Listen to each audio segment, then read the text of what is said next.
ഈ ആരോഗ്യ കേരളത്തെക്കുറിച്ച് സംസാരിക്കുമ്പോൾ വളരെ ഗൗരവത്തോടു കൂടി നമ്മൾ മനസ്സിലാക്കേണ്ട ഒരു കാര്യം, ഇന്ന് ക്യാൻസറിൻ്റെ വളർച്ച കേരളത്തിൽ വളരെ വലുതാണ്. മറ്റു പല അസുഖങ്ങളും, എല്ലാ രോഗങ്ങളും പ്രശ്നങ്ങളാണ്. പക്ഷേ ക്യാൻസറിൻ്റെ വളർച്ച ഇന്ന് വളരെ പേടിപ്പെടുത്തുന്ന രൂപത്തിലാണ്. പൊതുവെ പറയാറുണ്ട്, കഴിഞ്ഞ ഒരു 10 വർഷത്തിൽ നിങ്ങൾ കണക്കെടുത്ത് കഴിഞ്ഞാൽ ഒരു 280% വളർച്ചയാണ് ക്യാൻസറിനുള്ളത് എന്ന്. പ്രധാനപ്പെട്ട ഒരു കാര്യം, ഏതൊരു രോഗത്തിൻ്റെ കാര്യത്തിൽ പറഞ്ഞാലും അത് ക്യാൻസർ എന്നല്ല, അറ്റാക്ക് എന്നല്ല, പ്രഷർ, ഷുഗർ, ഏത് കാര്യത്തിലായാലും ഒരു രോഗത്തിൻ്റെ ആദ്യത്തെ ചികിത്സ ആ രോഗത്തെ അറിയുക എന്നുള്ളതാണ്. ഇവിടെയാണ് ബോധവൽക്കരണത്തിൻ്റെ പ്രസക്തി. ക്യാൻസറിൻ്റെ കാര്യം എടുത്താൽ വളരെ ഗൗരവത്തിൽ നമ്മൾ മനസ്സിലാക്കേണ്ട ഒരു കാര്യം, നമ്മളൊക്കെ ചിന്തിക്കാറുണ്ട് പണ്ട് കാലത്തൊന്നും ക്യാൻസർ ഉണ്ടായിരുന്നില്ല, ഇന്ന് ഒരുവിധം എല്ലാ വീടുകളിലും എന്ന് പറഞ്ഞതുപോലെ ക്യാൻസറാണ്. ക്യാൻസർ എല്ലാ മനുഷ്യരുടെയും ശരീരത്തിലുള്ള ജീനുകളാണ്. പക്ഷേ അതിൻ്റെ അളവ് ഒരു പരിധി വിട്ട് കൂടുമ്പോഴാണ്, അല്ലെങ്കിൽ കണക്കിൽപ്പെടാത്ത തരത്തിൽ, അല്ലെങ്കിൽ കൃത്യമായ രൂപത്തിലല്ലാത്ത തരത്തിൽ കോശങ്ങൾ വളരുമ്പോഴാണ് ക്യാൻസറിൻ്റെ വളർച്ച എന്ന് നമ്മൾ പറയാം. ഇന്ന് കേരളത്തിലെ ഓരോ വീടുകളിലും എന്ന് പറഞ്ഞ പോലെ ക്യാൻസറുകൾ ഉണ്ടാവുകയാണ്. പലതരത്തിലുള്ള ക്യാൻസറുകൾ, അതിന് RCCകൾ, അതുപോലെ ക്യാൻസർ ഓങ്കോളജിയുള്ള ഡിപ്പാർട്ട്മെന്റ് ഇല്ലാത്ത ആശുപത്രികൾ ഇപ്പോൾ കേരളത്തിൽ കുറവാണ്. ഇനിയും കേരളത്തിലെ എല്ലാ ആശുപത്രികളിലും മെഡിക്കൽ കോളേജിലും മിനി RCCകളാക്കി മാറ്റും എന്നാണ് ഇവിടുത്തെ ഭരണാധികാരികൾ പറയുന്നത്.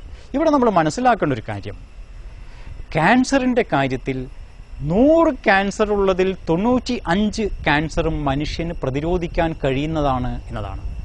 ഇവിടെയാണ് നമ്മുടെ ജീവിത രീതി മാറ്റേണ്ട ആവശ്യം നമ്മൾ മനസ്സിലാക്കേണ്ടത്.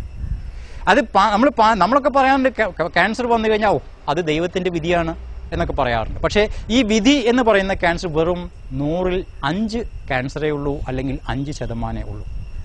ബാക്കി 92 മുതൽ 95% വരെ ക്യാൻസറും മനുഷ്യന് പ്രതിരോധിക്കാവുന്നതാണ്. അവൻ്റെ ജീവിത രീതി കൊണ്ട്, അവൻ്റെ ഭക്ഷണ രീതി കൊണ്ട്, അവൻ്റെ ശീലങ്ങളെ കൊണ്ട് അവന് പ്രതിരോധിക്കാവുന്ന, അതിലുള്ള മാറ്റങ്ങളെ കൊണ്ട്.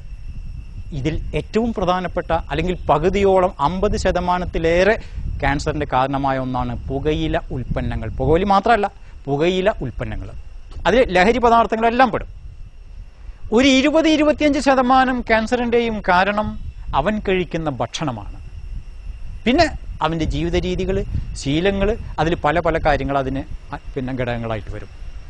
അപ്പോൾ കേവലം പുകയില ഉൽപ്പന്നങ്ങൾ അല്ലെങ്കിൽ ലഹരി വസ്തുക്കളിൽ നിന്ന് വിട്ടുനിൽക്കുന്നത് മൂലമുള്ള കാര്യങ്ങൾ, ഭക്ഷണ രീതികൾ കറക്റ്റാക്കുന്നത് വഴിയുള്ള ഈ 2 കാര്യങ്ങളിൽ മാത്രം മനുഷ്യൻ ശ്രദ്ധിച്ചാൽ 80% ക്യാൻസറും ഒഴിവാക്കാം എന്നാണ് നമ്മൾ പറയുന്നത്, വൈദ്യശാസ്ത്രം പറയുന്നത്.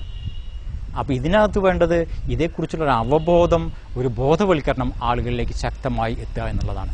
ക്യാൻസറിൻ്റെ പരിഹാരം, ഏത് രോഗത്തിൻ്റെയും പരിഹാരം, അതിന് ചികിത്സകൾ കൂടുതൽ നൽകി, ചികിത്സകൾ വേണം, ആശുപത്രികൾ വേണം, ഓങ്കോളജി ഡിപ്പാർട്ട്മെന്റുകൾ വേണം, ഡോക്ടർമാർ വേണം, എല്ലാം വേണം, ആവശ്യമാണ്. പക്ഷേ അതിനേക്കാൾ ഉപരി ഇത് വരാതിരിക്കാനുള്ള ചിന്തകൾ, അല്ലെങ്കിൽ ജീവിത രീതിയെക്കുറിച്ചുള്ള, ജീവിതശൈലികളെക്കുറിച്ചുള്ള, ഭക്ഷണത്തിൻ്റെ പ്രശ്നങ്ങളെക്കുറിച്ചുള്ള അവബോധം ആളുകൾക്ക് എത്തിച്ചു കൊടുക്കുക എന്നുള്ളതാണ് പ്രാഥമികമായി. അത് ഭരണകൂടങ്ങളായാലും, പ്രാദേശിക ഭരണ സംവിധാനങ്ങളായാലും, സന്നദ്ധ സംഘടനകളായാലും, പ്രവാസി കൂട്ടായ്മകളായാലും ഒക്കെ ചെയ്യേണ്ടത് ആരോഗ്യത്തെക്കുറിച്ച് ആളുകൾക്ക് പഠിപ്പിച്ചു കൊടുക്കുക. കൃത്യമായ ആരോഗ്യത്തോടു കൂടി ജീവിക്കാൻ ഇന്നതൊക്കെ വേണം, ഇന്നതൊക്കെ വേണ്ട, ഇന്നത് പാടില്ല, ഇന്നത് വേണം എന്നുള്ള ചിന്തകൾ ആളുകൾക്ക് എത്തിച്ചു കൊടുക്കുക. ഇവിടെയാണ് ബോധവൽക്കരണത്തിൻ്റെ പ്രസക്തി. ഈ ഒരു കാര്യത്തിൽ നമ്മുടെ ശ്രദ്ധകൾ വളരെ ഒരു സമന്വയിപ്പിച്ചുകൊണ്ട്, എല്ലാ ആളുകളുടെയും ചിന്തകളെയും പ്രവർത്തനങ്ങളെയും സമന്വയിപ്പിച്ചുകൊണ്ടൊരു കൂട്ടായ യത്നം വഴി നമുക്ക് ഇത്തരം ദുരന്തങ്ങളെ നാട്ടിൽ നിന്ന് ഓടിക്കാൻ കഴിഞ്ഞില്ലെങ്കിലും അതിനെ ചുരുക്കാനെങ്കിലും, അതിൻ്റെ അളവിൽ, അതിൻ്റെ ഭീകരരൂപത്തിൽ നിന്ന് ഒന്ന് ചുരുക്കി കൊണ്ടുവരാനെങ്കിലും നമുക്ക് പറ്റും. അതുകൊണ്ട് പ്രത്യേകിച്ചും ക്യാൻസറിൻ്റെ കാര്യത്തിൽ നമ്മൾ ചെയ്യേണ്ടത് അതേക്കുറിച്ചുള്ള ചിന്തകൾ. രണ്ടാമതൊന്ന്, നേരത്തെ വൃക്കയുടെ കാര്യം പറഞ്ഞതുപോലെ ഇതിൻ്റെ ഒരു ക്യാൻസർ ഡിറ്റക്ഷൻ, ക്യാൻസർ നിർണയ പരിശോധനകൾ നേരത്തെ കൂട്ടി നടത്തുക. അപ്പോൾ ഒരു 5 കൊല്ലം കഴിഞ്ഞ് ക്യാൻസർ വരാനുള്ള സാധ്യതകൾ ഇപ്പോൾ പരിശോധിക്കുന്നത് വഴി നമുക്ക് കണ്ടെത്താൻ കഴിയും.